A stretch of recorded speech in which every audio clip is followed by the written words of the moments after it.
I'd like to introduce our presenter for this evening, DeRay McKesson. He's an educator and an activist. Before August 9th,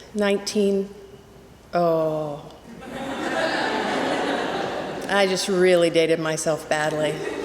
2014, when Michael Brown was tragically shot and killed in Ferguson, Missouri. DeRay McKesson spent much of his time doing things like teaching middle schoolers and working with ideas in the classroom. He joined many others on the streets of Ferguson in protest and has become a leader in that movement, primarily through the power and clarity with which he has expressed simple ideas.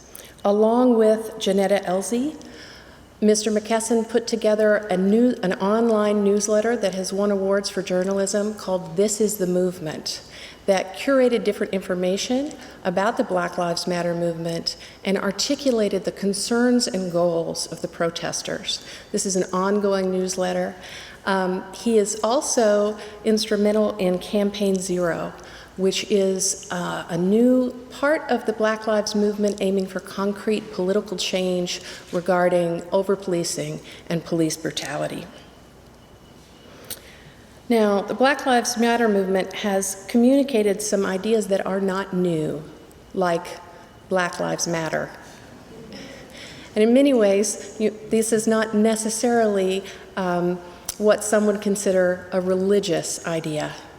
However, note that it isn't Black Lives Matter for the economy, Black Lives Matter for our political program, Black Lives Matter because it is an ultimate statement of ontological value.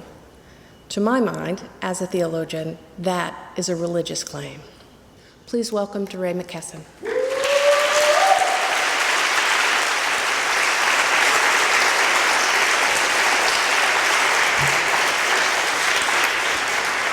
I appreciate the invitation, and it's good to be here. I will say this is the first time I've ever spoken with the Bible in front of me, so this is new. I came up here to test the mic, and my phone is like, the phone is like sliding down the Bible, so that is special. Thank you for the invite. It's good to be here. I appreciate it, and it's great to see some protesters like Chad and some other people in the room that I've seen in cities across the country. I'll say that it's humbling to be here. When we were out in the streets last August, we made two commitments. We made a commitment to stand today and a commitment to stand tomorrow. And those were the commitments that we made over and over again. And what is powerful is that you are now a part of my tomorrow. So I appreciate that. We know that we exist in a legacy of resistance and struggle, that we did not invent protest and we did not discover injustice last fall. And that legacy means something to us. We do think there's something different about this moment in terms of how we are able to tell this story and push people to act in new and powerful ways. I'm also sensitive to the fact that we are here as survivors. We fight for the people that didn't make it or the people who have to question whether they will survive again tomorrow. So I fight for Mike Brown and Tamir Rice and Ayanna Jones and so many other people who are not here because the state has killed them. And there's a weight to being a survivor, and it is important to me to call that out because that is a weight that I feel often, and so many other protesters as well. I'll talk about storytelling. I think that storytelling is one of the most powerful things that the movement has brought to fore. As Black people, we always face these issues of erasure, and erasure often manifests in two ways. One is that either the story is never told or is told by everybody but us. And in this moment, we literally became the unerased. We literally got to tell stories that not only push back against dominant culture narratives, but we got to talk to each other differently. And that was really powerful. So I think about being out in the streets last August, or even recently in Baltimore and some other cities, is that Twitter became a way for us to just tell the story that wasn't being told. In St. Louis, I'll never forget the woman who brought out her grill every day and she made hot dogs and hamburgers for the protesters, or the people who cleaned up around 3 a.m. in the morning, or just how much water there was out there in those early days, or the pizza, there was just so much pizza, or the people who passed out roses. Or if you ever saw us marching, it wasn't because we thought marching was like a really cool thing to do. It was illegal to stand still last August. And it was those stories that we were able to tell because of social media. People often say to us, the media made us, known, or the media gave us a platform. And what we say to them is that the absence of the media is what made us known. Is that people weren't telling the story and someone had to, and we became the storytellers. I often say that we are not the voiceless, we are the unheard. And I say that because people have been telling the truth about the trauma in communities for so many years, that the truth telling did not just emerge last year. Our ability and the tools with which we could tell the truth, that changed. And that was really powerful. That social media flattened and democratized what we considered to be news. Many people became storytellers. And again, it wasn't mediated by dominant culture anymore. We got to tell our own stories. Again, not only to push back on dominant culture, but to each other. I think that this movement has been a movement too of simple truths. That we can live in a world where the police don't kill people, that is a simple truth. We believe that we can live in that world, and we believe that we can fight to make that real. We know that Tamir should be alive. That is another simple truth. That Ayanna should be here, a simple truth. I think that if there's been anything that has been powerful about the movement is that we've been able to tell the truth simply. And I think about when people, I was at Manual High School this morning, and I love being in schools. I often joke that Twitter and the classroom are the last two radical places in America. And so I was in a high school class, and when I'm often around high schoolers, they press me about looting. They say, DeRay, what about looting? And, this kid was great, and he was like, I want to talk about it. I haven't made my mind up about it. And what I said to him is, tell me how you feel about the Revolutionary War. And he was like, I'm thinking. And I was like, tell me how you feel about the Boston Tea Party. And we had this moment about let's complicate these ideas. Let's think deeper about what it means when we talk about property damage in the context of civil disobedience. And how do we talk about a legacy of that? And I bring that up because, again, that is part of the story that we have told to people, that those windows will be back, but Freddie will not. The broken windows are not broken spines. They're how do we talk about the value of Black life in this country? I often say that we say Black Lives Matter, not to affirm our lives, but to expose the depth of the hate that we face. That it should not be a controversial statement, but it is, because so many people don't believe it. That if all lives matter was true, we would not be saying Black Lives Matter.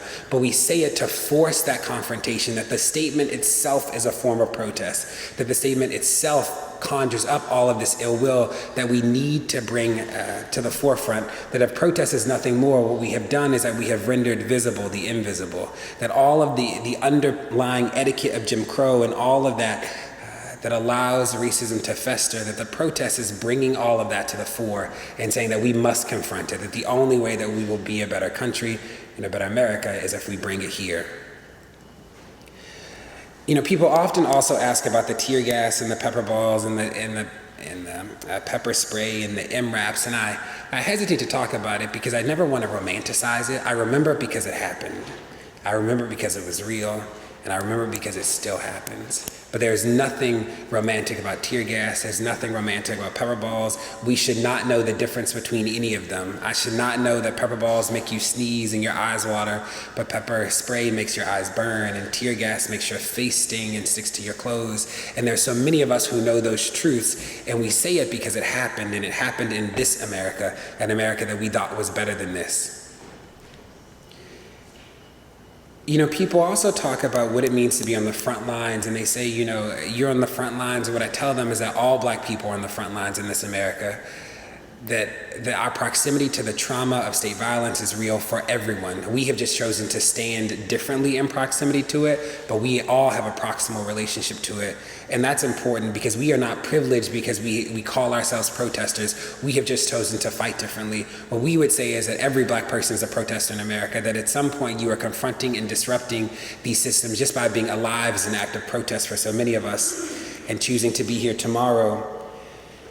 I think that there are some structural things that we can do to end police violence. We just launched Campaign Zero, join Campaign Zero, and we believe that those things will matter. There's also a lot of this is hearts and minds, that we have to get a different conception of what safety is, that we have to think about safety beyond policing, that when you think about the most affluent parts of Louisville, they are safe not because the police are always there, they're safe because they're resourced differently.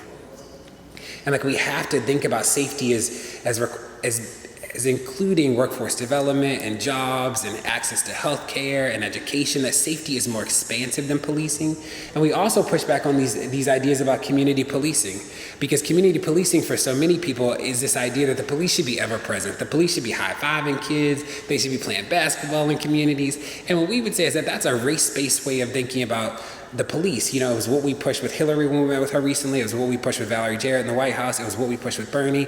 That community policing is really racially encoded. That if you community policed affluent white neighborhoods the way that people talk about black neighborhoods, people would lose their minds. If the police were just so present, you know, if the police were like right there when you got out in the morning, like, you know, playing basketball with the kids, people would go crazy.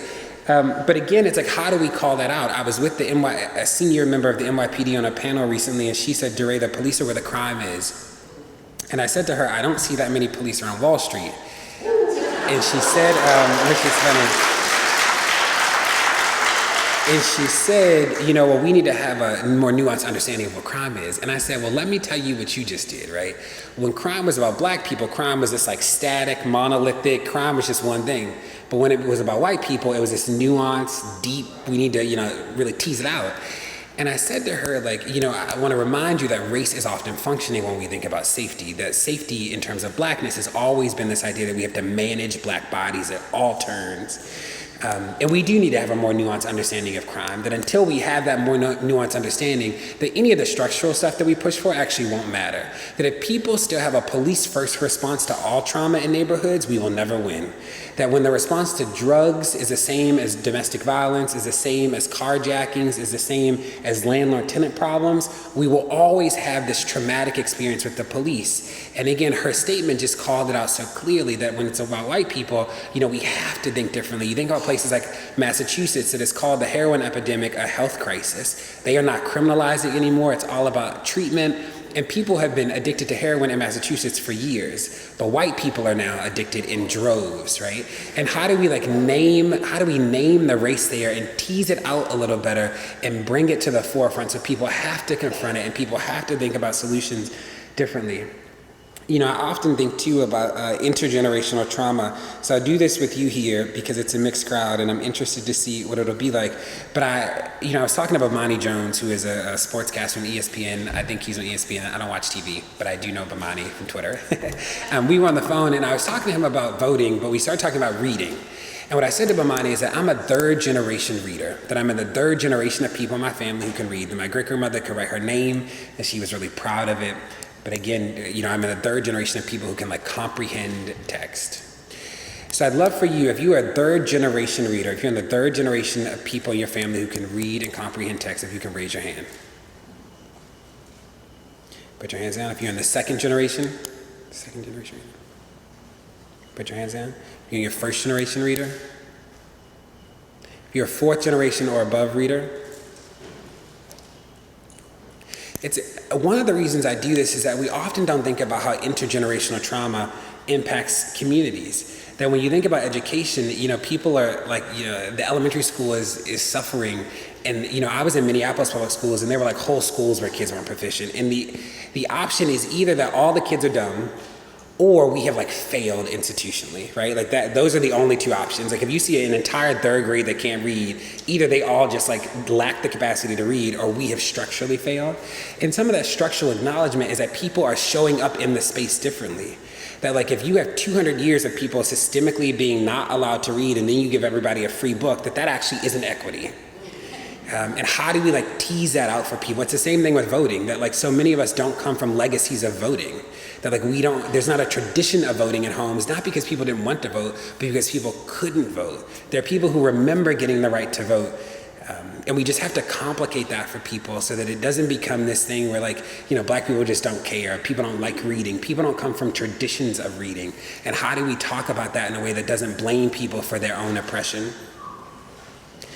You know, I'm also interested in this idea of what does it mean to organize without organizations? One of the things that Twitter, one of the enduring messages for me is the protests in St. Louis that this infrastructure emerged where people became the tweeters, people became the live streamers, people became truth tellers in their own way, but there wasn't a central organizing body. People did it.